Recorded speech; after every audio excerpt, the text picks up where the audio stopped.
This is KAMR in Amarillo. She wanted to be Attorney General, but she broke the law. Zoe Baird is now an afterthought in the Clinton administration. He said he would do it, and he did. President Clinton scores one for the pro-choice side. Political realities. Our top story on News 4.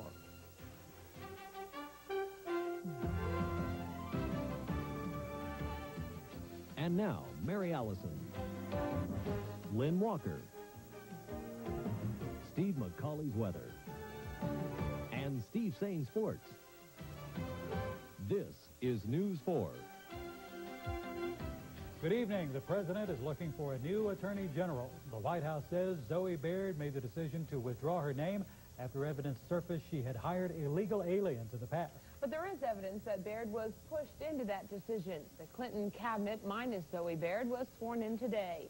The president says Baird's decision to withdraw is too bad. I feel very badly about it, but I'm responsible for it, and I'm going to start this afternoon looking for an attorney general.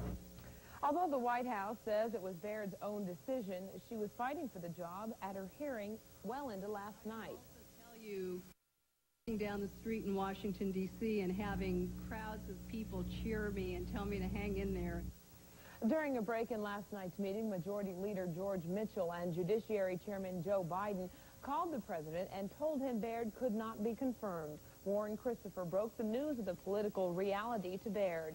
Clinton accepted her withdrawal at 1 o'clock this morning. The president had picked Baird without knowing her well and under pressure to choose a woman. Plus, he was trying to meet a... Clinton and his vice president say they were told in a roundabout way that Baird had at one time broken the law, but they had been tone deaf to how serious a political problem it would be. Members of the Judiciary Committee had also missed it. They had given Clinton the green light on Baird. Women's groups are still pressing for a woman to be chosen, but White House officials say they will look at experience and at someone who could be confirmed easily. On the anniversary of the Roe versus Wade decision, President Clinton stood by one of his campaign promises. Today, he signed into law executive orders lifting the gag rule to allow abortion to be discussed as an alternative in federally funded clinics. He also overturned a ban levied by former President Bush on fetal tissue research. Anti-abortion demonstrators did not give up. They staged their annual march past the Supreme Court down to the White House. But for the first time in 12 years, their voices fell on deaf ears. Gains made during the Reagan and Bush administrations by pro-lifers were wiped out with the stroke of the president's pen. He signed a number of presidential memoranda designed to lift the gag rule on abortion counseling in federally funded clinics. End the ban on abortions in military hospitals. He also said he wants to limit the number of unwanted pregnancies, so he moved to permit individuals to import RU-486, the morning after birth control pill, but only for personal use. And he moved to lift the ban against the use of fetal tissue from induced abortions for medical research. Clinton's actions were welcome for abortion rights activists everywhere. Their next plan of attack, Capitol Hill. Democrats have introduced legislation to make abortion rights a law. Well, it was 20 years ago today that the landmark Supreme Court decision was made. In Roe versus Wade, the High Court declared abortions legal across the nation. 20 years later, the topic of abortion and the decision itself continues to stir debate. Here in Amarillo, the anniversary of the ruling was marked quietly, without controversy. News 4's Renee Romo reports on how the day was remembered. No yelling, no violent clashes. Instead, they remembered Roe v. Wade and what it meant to them with prayers. You have covered me in my mother's womb. I will praise you, for I am fearfully and wonderfully made. To this group of pro-lifers, it was a day to remember millions of innocent lives they say have been lost. I believe we ought to come alongside God in this one and not bump him off and say, I think we can handle this a little bit better than you can. We uphold God's word that says killing is wrong. And through medical science, it's been very clearly shown that that's a little baby in there. They see that through sonograms and things now. Who knows, one of those aborted babies may have been the one that was going to find the cure for some deadly disease, cancer or something like that. It remains one of the most sensitive issues in our country. But regardless of where they stand on the issue of abortion, both sides agree they won't stop fighting for what they feel is right. It just is one of those fundamental things that I think the government should not tell me what I can and cannot do with my own body. Pamela House is a lawyer. She's pro-choice and believes the issue should come down to legality more than religion. I think it's a fundamental right, one that should be protected in the sense of a privacy right by the Constitution, and therefore a very important right. The debate on abortion isn't expected to end soon, but both sides agree the new Clinton administration means good news for the pro-choice side. Renee Romo, News 4. In other news, one man remains hospitalized tonight following a near head-on collision. DPS officials accuse Daryl Davidson of driving drunk and in the wrong lane on Northwestern Street.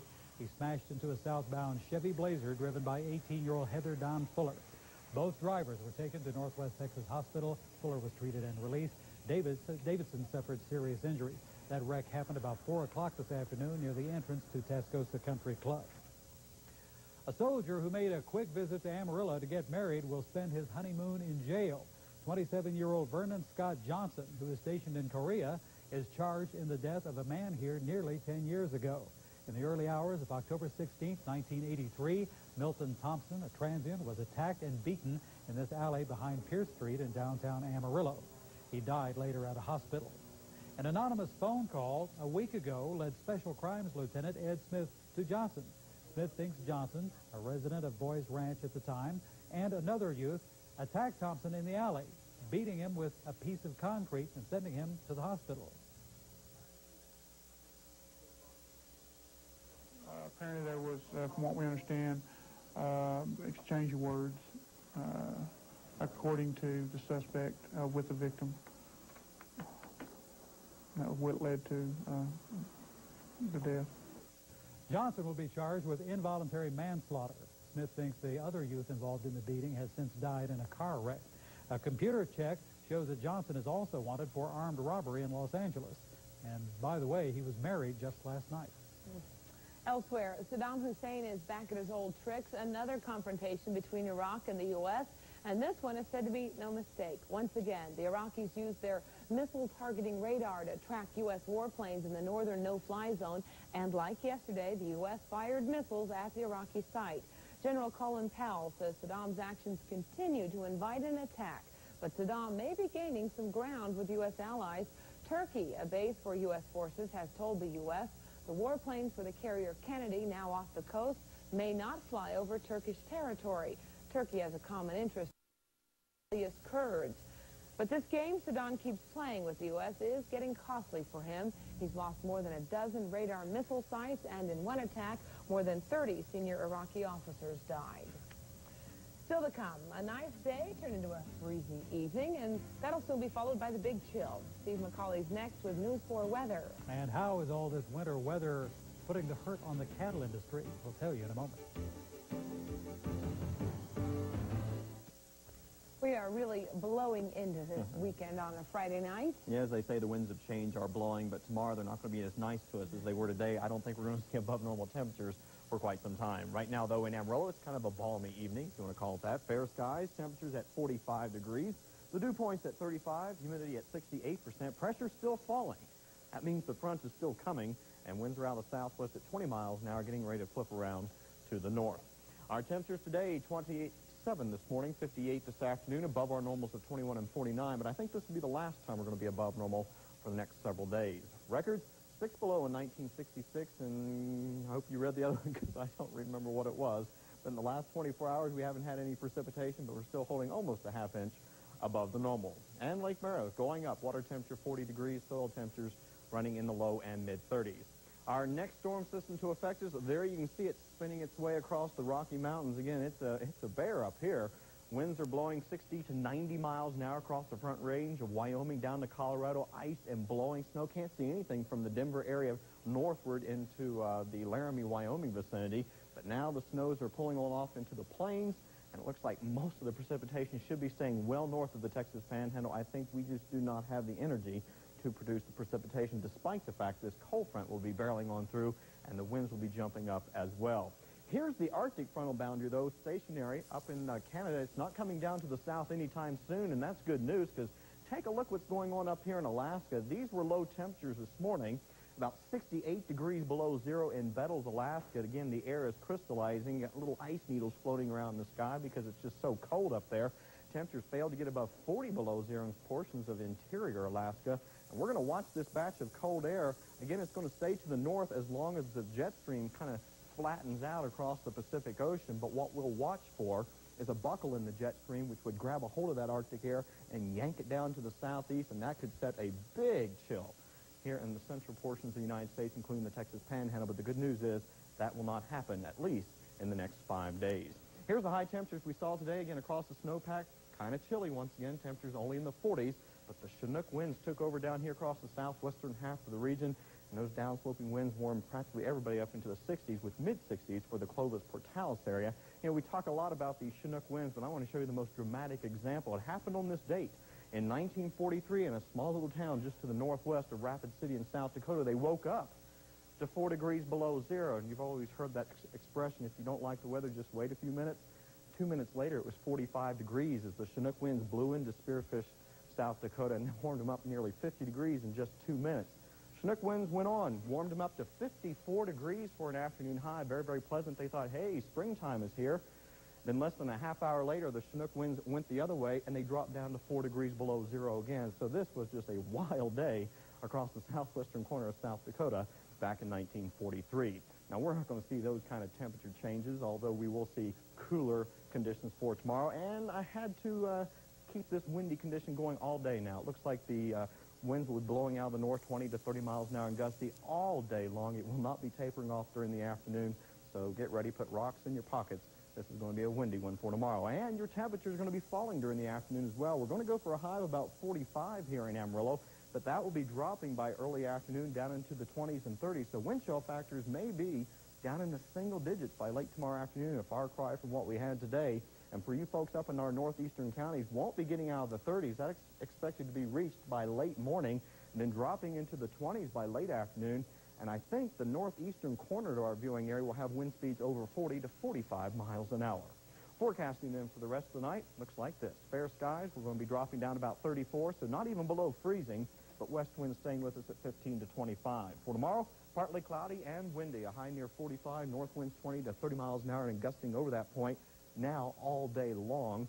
And then tomorrow night, that's when the winds will go down, variable 5 to 10 with a low near 20 degrees. Extended outlook, again, sunshine Sunday, Monday, Tuesday, and Wednesday with temperatures in the 40s during the day, 20s at night, so not too bad.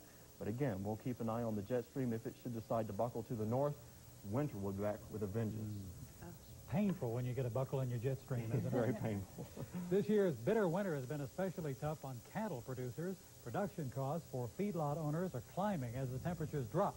Cattle are burning up extra calories as they try to stay warm, and that means increased feed bills and medicine. They get respiratory problems, respiratory diseases, and the biggest part of the death loss can be traced back to respiratory problems. Real bad snows like the blizzard we had right before Thanksgiving. Some of the cattle really just kind of smother in the snow. They pile up, you know. Cattle producers who turn the herd out on winter wheat are having some of the same problems, but recent winter storms aren't bad for all cattle producers. Ranchers may benefit, actually. Well, the moisture's good for the land because we're going to have to grow some green grass this spring, and we're not going to do it without moisture. And we have good deep moisture now, and usually these snows will just make this country really pop in the springs, and that's what everybody's looking forward to. And another bright spot, cattle prices are up this year and feed prices are down. Still to come on News 4, these kids are learning how to fight a war that has no winners, but many are arming themselves the best way they can. And this woman shows a life of fighting crime, but crime may have gotten the best of her. Lots of women have handfuls of them and can't imagine life without them. We're not talking about jewelry, but fingernails. Nails, whether real or artificial, are popular, but they can also be a health risk if you're not careful. Dr. Duke reports. As long as humans have been on this earth, people have decorated their bodies in a variety of interesting ways. Could it be that we're a bit envious of what nature did for some of its other creatures? For instance, there's a real desire among many to have long, decorative fingernails. So we clip, buff, and paint them, and some even put jewels in them. Unfortunately, some folks become allergic to the polishes or nail hardeners, which shows up as redness around the nail and on the face and neck because the person scratched these areas before the material was dry. There are a whole series of hypoallergenic nail hardeners and nail polishes, however, that they can still use and not have this problem. All of the techniques for repairing nails or making them longer requires the use of chemicals that cover part of the natural nail. Damaging infections can occur under these materials, especially if it's too close to the skin. Now, if an infection occurs under the nail, it probably will have to be removed. Now, if you're going to put a jewel in a nail, be certain that sterile instruments are used. Otherwise, it can get infected. Several kinds of tumors occur around the nail, some of which are malignant. The ones that are most worrisome are those that cause brown streaks of melanin in the nail. As the nail grows out, it streaks the melanin pigment along with it. But what we worry about is the development of the malignant melanoma in this site. Fortunately, most are benign, but only a biopsy will give the final answer. Your nails can tell a lot about you. Just be sure you take good care of them. And take your own manicure set to your manicurist. For the University of Texas Health Science Center at Houston, I'm Dr. Red Duke. Dr. Duke's Health Report was brought to you by Upshaw Insurance. The spread of AIDS is a health concern which grows daily. Many people say education is the key to stopping the rising number of AIDS cases. Well, next Tuesday, an AIDS education program will be taught at Caprock, Palagiro, and Tascosa High Schools. The program is a continuation of a project taught last spring at Amarillo High. Members of the Amarillo medical community will be going to the classroom to talk about AIDS and the HIV virus. Of what the risks are and what the virus does and what it infects and that sort of thing. But we also try to help them in decision making. Educators and students agree AIDS education is necessary.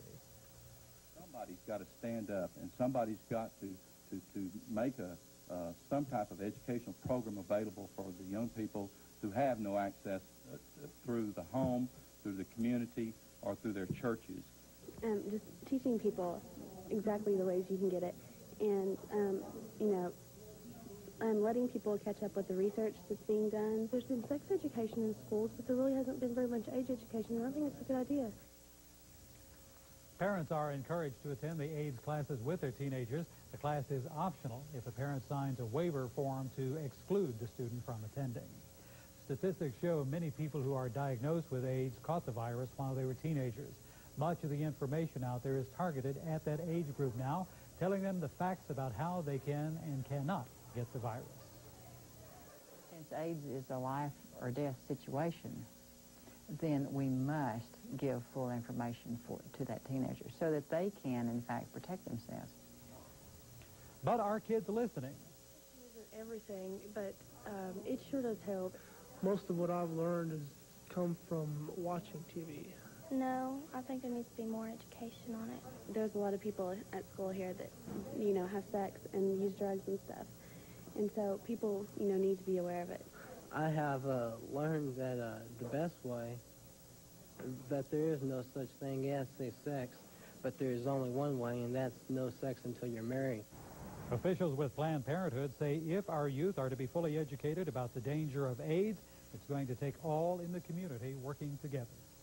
Here's a look at other stories making headlines. The search is over for this woman, a reserve police officer missing from the city of Houston. Betty Thompson disappeared 11 days ago. Her husband told investigators they had no marital problems, but he failed to show up for an appointment with police, and they then considered him a suspect. They found him last night in Galveston with a pistol in his car. This morning, police found a barrel at a dump site. Inside, they found Betty Thompson's body. Police say her husband left enough trails for them to follow, almost as though he wanted to be caught. A man in Houston holed up in a video store last night, wounded 2 people, and held police at bay before turning the gun on himself. Police say 21-year-old Manuel Ramirez went to the store to take his girlfriend hostage. During the standoff with police, he fired at least 20 rounds, wounding a teenager near the store. Ramirez finally released the girlfriend, who had a minor wound, then shot himself. He's in critical condition tonight. 2 young Ohio girls went to school today with more on their minds than just learning. Police say the girls were plotting to kill their English teacher and were allegedly taking bets on the planned murder. The 12- and 13-year-olds now face charges of conspiracy to commit aggravated murder. Sources say the 12-year-old was supposed to hold the teacher while the other girl stabbed her. Officials claim the betting started with a $20 wager and grew to $200, involving as many as 15 students. A tractor-trailer carrying 10,000 detonators and 40,000 pounds of explosives caught fire this morning in Santa Fe, New Mexico. Police closed 60 miles of Interstate 25 between Albuquerque and Santa Fe. Although the fire was extinguished, a bomb squad was called in to remove detonators, which were scattered along the highway.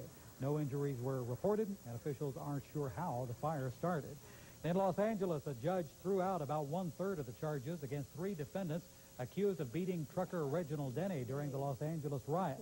The judge ruled there was insufficient evidence to try Antoine Miller and Henry Watson for torture and aggravated mayhem. He also dismissed torture charges against Damian Williams. But the judge let the most serious charges stand, including premeditated attempted murder. All 3 defendants still face life in prison if convicted on those remaining charges. Next on sports, courts full of action at Amarillo Country Club, the TPO quarterfinals. And at Amarillo High, the number 2 team in the state slam dunks another one. Don't go away. Well, tonight we're talking tennis and all kinds of names without any vowels in them. That's right. We had another busy day at the Australian Open. Victories by the 2 top-seeded players, Jim Courier and Monica Seles. The only upset today saw Julie Hayward knock off 16th-seeded Zena Garrison-Jackson. Meanwhile, here in Amarillo, more tennis. The quarterfinals round of the TPO will begin with Doug Flack. That's him in the far court serving to Vince Spadia. This at set point in the second set. Flack rallying back, winning this one to even up the match at 1 set apiece. And that would then force a third and deciding set. And we're going to pick it up at match point for Doug Flack. He's now in the near court, and here he wraps it up. Game, set, and match over Vince Spadia. Doug Flack advancing into tomorrow's semifinal round, winning 4-6, 6-1, and 6-3. Elsewhere today, it was Mel Purcell sweeping David Witt, Miguel Nito over Ken Flack, and top-seeded Andres Gomez defeating Tim Wilkinson 6-2, 6-4. Now let's go to high school basketball, and how about those Sandy girls? They slaughtered Lubbock High tonight. Mark Pernillo has that story. The Sandy girls taking on Lubbock High, and it wasn't even close for Dale Blouch's team. Stephanie Andrews takes the feed here, nails the short jumper off the glass.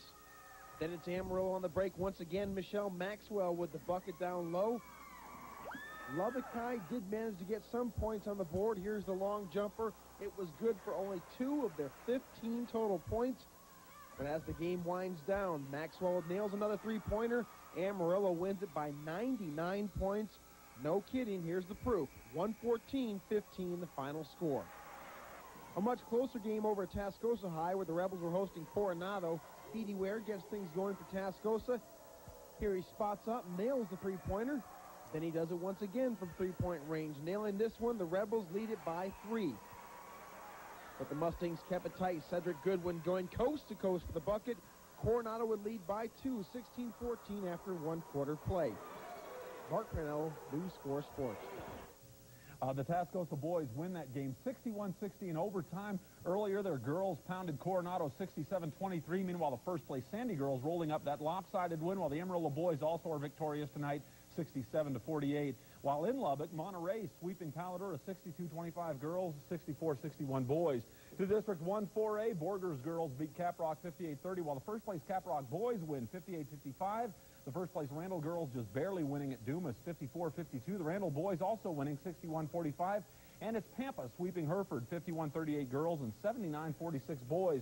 In the NBA, New York 109-91 over the Sixers. Phoenix beating the Bullets 122-115. It's Miami 110-104 over Orlando. Atlanta whips New Jersey 102-91. Utah downs the Lakers 98-94. Charlotte beating the Bulls. San Antonio wins 123-109 over Detroit. Just underway, Cleveland and the Clippers. Also just getting started, Seattle at Golden State and Sacramento at Portland. And finally, the start of the high school wrestling district tournament at Caprock. We begin with the 112 quarterfinals. That's Caprock's Ricky Frosto with a pin over Min Lu from Boys Ranch. Ricky will advance into the semifinals. Meanwhile, in another 112 quarterfinal match, Caprock's David Littlejohn pinning Randall High's Greg Alvarado. And still another Caprock pin in the 119 quarterfinals. This time, Baron Hushin pinning Randall's Lane Gilbert. Let's go back to the 112 quarterfinals. Tascosa's David Mitchell holding on here to pin Kenny Lefevre from Dumas. Mitchell will next meet Caprock's David Littlejohn tomorrow in the semifinals. Next week, the regional state qualifying meet, and then, of course, state. More fun ahead. Living the life of a presidential pet can be lonely. Something the newest first pet knows all too well. The story of Socks left home alone. Next. Guess who's been left home alone? Not children this time, but a presidential cat. Socks, the Clintons' pet, was left behind in the governor's mansion in Arkansas. The reason? All the inaugural hoopla. Actually, Socks was not abandoned by a forgetful first family. The cat's veterinarian recommended that Socks delay his move until things settle down a bit at the White House.